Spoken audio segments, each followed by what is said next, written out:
bass, and then dubstep. And this actually style is different because it's not 140 BPM, it's around 160, 170 BPM, which is even faster, what they call a drum step. Drum step, which is, I like this the most, because it's drum step. So it's closer to hip hop. You could play a halftime, or you could play double time with some hi-hats, or play triplets. It's very open. And so I'm kind of enjoying this, and you know, instead of going like, I try to do, it sounds more even, like a robot. So, and at the shows, when you're adrenaline, it's a lot easier, because you know, I try to make sure my hands are equal.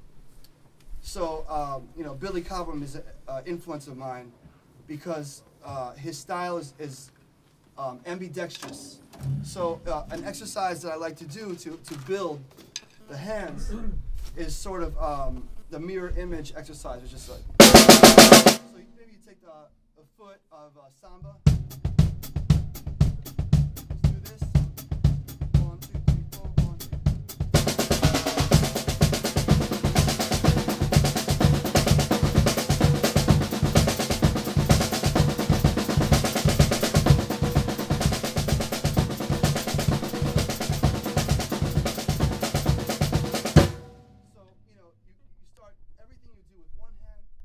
With the other hand, and this helps make sure that when you go to do this, everything's even, so you don't have one strong hand and one weak hand.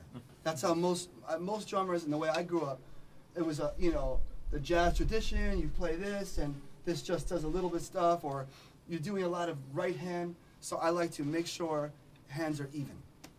Allora, il brano che ha appena suonato non è esattamente il genere dubstep, ma è quello che chiamano drum step, che è un po' più veloce. Infatti, come diceva prima, il dubstep, il tempo base è 140 bpm, in questo caso si parla di 160-170. È un genere che a lui piace di più perché si chiama drum step, ma anche perché gli permette di fare delle figurazioni diverse utilizzando vari pezzi della batteria, e ci ha fatto vedere anche il tipo di rullate che utilizza. Gli piacciono perché sono più uniformi, più piatte, tipo robot, e da questo punto di vista per lui è stato molto importante praticare il fatto che qualunque cosa sappia fare una mano deve saperlo fare in maniera uguale anche l'altra, per appunto avere un'uniformità di suono quando suona queste cose, perché spesso, dice, tanti batteristi jazz sviluppano in maniera particolare la mano destra perché devono suonare il ride, fare un sacco di cose, per cui la mano destra magari è un po' più agile e un po' più forte. Nel suo caso, come ci ha fatto vedere anche degli esercizi per essere sicuri che quello che sa fare una mano lo sa fare anche l'altra, di conseguenza è un modo un po' ambidestro di interpretare la batteria. And another exercise I like to do to even out the hands, to have both sides equal, is just both hands doing the same thing, double stops, which most people, when they practice, they do paradiddles, you know, flams.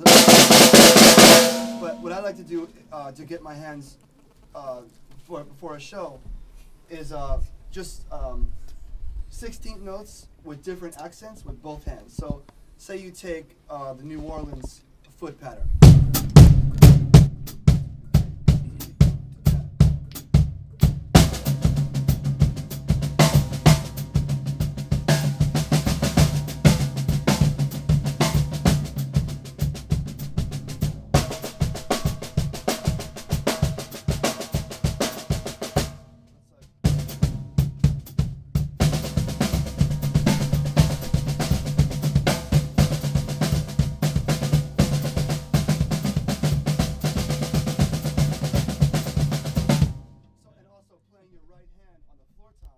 It doesn't bounce like the snare, so you have to really work it.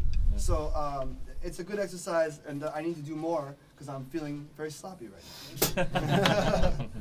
Allora, un altro esercizio per sviluppare questa tecnica di uniformità tra le due mani è questo che ci ha appena fatto vedere. Tanti batteristi, dice, si scaldano usando i paradiddle o facendo i flam. Lui invece suona le stesse cose contemporaneamente con tutte e due le mani, si tiene un tempo con la cassa e poi fa le stesse variazioni con entrambe le mani. Dice non è facile, perché oltre a essere ovviamente molto sincronizzato, bisogna anche saper dosare il tipo di rimbalzo differente che i vari pezzi della batteria hanno, nel senso che il timpano ovviamente ha la pelle del timpano ha un rimbalzo diverso rispetto a quella del rullante, per cui bisogna saper gestire tutte queste cose. Dice, penso anche di dovermi allenare perché in effetti non è che l'abbia suonato molto bene. So, I just want to talk a little bit about the styles of hip hop. And it's like any other style of music, or say you go to Brazil. In the north of Brazil, they have one rhythm, and in the middle of Brazil, they have another rhythm. Then on the coast, they have another rhythm, and the south. So there's many different rhythms, you know, in Brazil. And the same thing with the continent of Africa. Say you have the north, Morocco, and it has rhythms from Morocco that are very special to Morocco. And you go to Nigeria, and they have the Afrobeat. Then you go to South Africa, and they have, you know, different almost like soca, calypso styles. So hip-hop is no different. I'm going to show you the different styles from the different parts of the country. Allora, l'hip hop, come tutti gli altri generi musicali, viene interpretato in maniera diversa in base al luogo dove viene interpretato, dove viene suonato. Ad esempio in Brasile avrete una musica tipica del nord, del centro, della costa, del sud, stessa cosa in Africa, c'è la musica marocchina, quella nigeriana, quella sudafricana, e adesso ci dimostrerà come l'hip hop cambia a seconda della sua provenienza.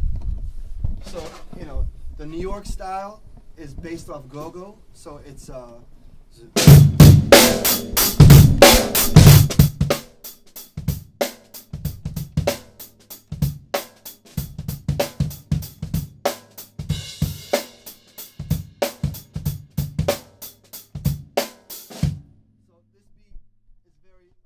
important, and the foot has to be strong. So I practice things like this.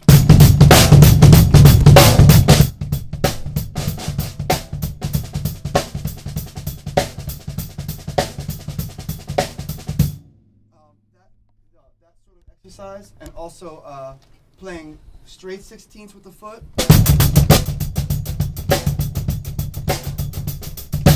So this kind of thing gets your foot ready to play, you know, very strong and solid. I don't really practice playing, you know, fast. You know, I did a little bit of like, so just to make sure it's okay. But I really practice playing just strong and steady bass drum patterns. So when I play hip hop, you know that it feels like it should and has that push to it. Allora, quello che ci ha fatto sentire è l'hip hop di New York, per cui basato sul go-go beat, in cui la cassa gioca un ruolo molto importante, la presenza di suono della cassa. E lui ha dedicato parecchio del suo studio ad avere un suono costante, molto solido con la cassa, facendo anche questi esercizi a sedicesimi, ma concentrandosi molto sulla presenza di suono, sul volume, non tanto sulla velocità, perché per questi tempi hip hop è molto importante che la cassa sia super solida. On the west coast of America, in California, they have Dr. Dre and Snoop Dogg and all this, and it's very much based off funk. So they have the big clap, you know, this is what I use this for.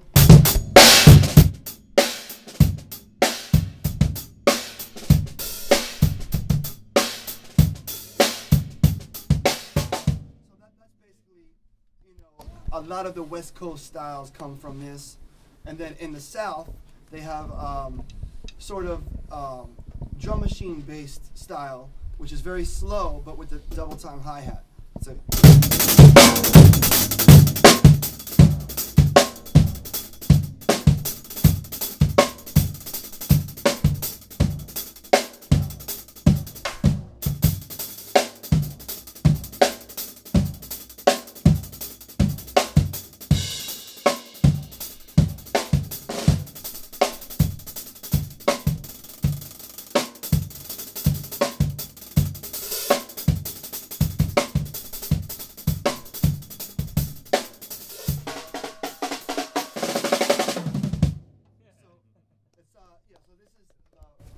the southern style of hip hop, and I like all of them, and I like to, with break science, or sometimes even with Lettuce or with Schofield, I take these different beats from the different parts of the country, and maybe mix it with some other stuff and some jazz, and create you know, whatever style I want to create for a song.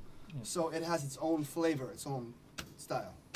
Allora, ci ha fatto sentire poi l'hip hop interpretato alla maniera di Los Angeles, Snoop Dogg e compagnia, alla maniera del Sud. Dice: a me piacciono tutte queste interpretazioni e provo ad applicarle sempre in qualunque cosa faccia, anche con Scofield, perché comunque aggiungono sempre un sapore diverso ed è interessante sperimentarli in continuazione. Yeah, I just want to ask if anybody composes their own music in here. If you're a drummer or a musician, it's important to write your own music, even if you can't notate it.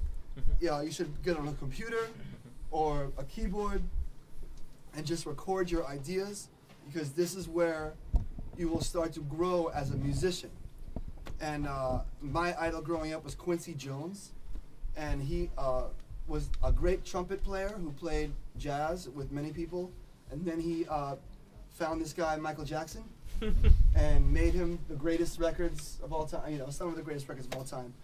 And yeah, so I always wanted to be like a musician and a producer, you know, and a drummer. So this was my goal, and I encourage everyone in here to write music. And I don't mean just write it, but think it. I think it in my head, and maybe I sing it to my phone, you know, anything, any idea you have. Don't let it go away. Don't think it's not important. It's very important, no matter how simple the idea is.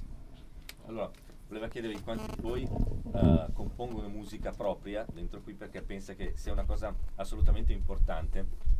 Non tanto importante saperla scrivere, ma saperla in qualche modo comporre e registrare anche con un computer, perché la cosa che lo completa come musicista, oltre ad essere batterista, è il fatto di essere un compositore, un produttore, un arrangiatore. Dice, uno dei suoi idoli quando è cresciuto come musicista era Quincy Jones, che era un trombettista molto bravo che suonava con un sacco di artisti jazz. Poi ha incontrato Michael Jackson e gli ha fatto fare alcuni dei dischi più importanti della storia del pop mondiale, e per questo motivo a lui fa sentire completo il fatto di produrre, arrangiare la propria musica, e consiglia a tutti voi ovviamente di, anche se non sapete scrivere musica, se avete un'idea che vi frulla in testa, una melodia, registratela come fa lui col telefonino. Non pensate mai che sia una cosa inutile o troppo semplice, perché nessuna idea va lasciata scappare. Trovate la maniera di catturarla e registrarla. Yeah, it's very important to understand a little bit of the piano, even if you're a drummer, as much as you can. The piano is the mother of all instruments. It has rhythm, harmony, and melody all in one. And I'm not a proficient pianist, but I know what key songs are in. I know how to find a chord if I hear it. It's da, da, da. You know, I could find the chord on a piano. So everyone should have a little keyboard, maybe by their bed, or when they, you know, before you go to sleep. Just 10 minutes a day, just play the piano, and it'll help your whole musicality come out. And there's there's a lot of musicians here that are touring and professionals, and they understand that it's very important to, when you get to a certain point, to know the business part. The business of music can be up and down, and people can try to take advantage. So you have to know, some of this managerial and things. As far as, when you write music, you have to protect it. You have to know some music law, and these are all good things to know, so the clubs cannot fool you into taking all your money.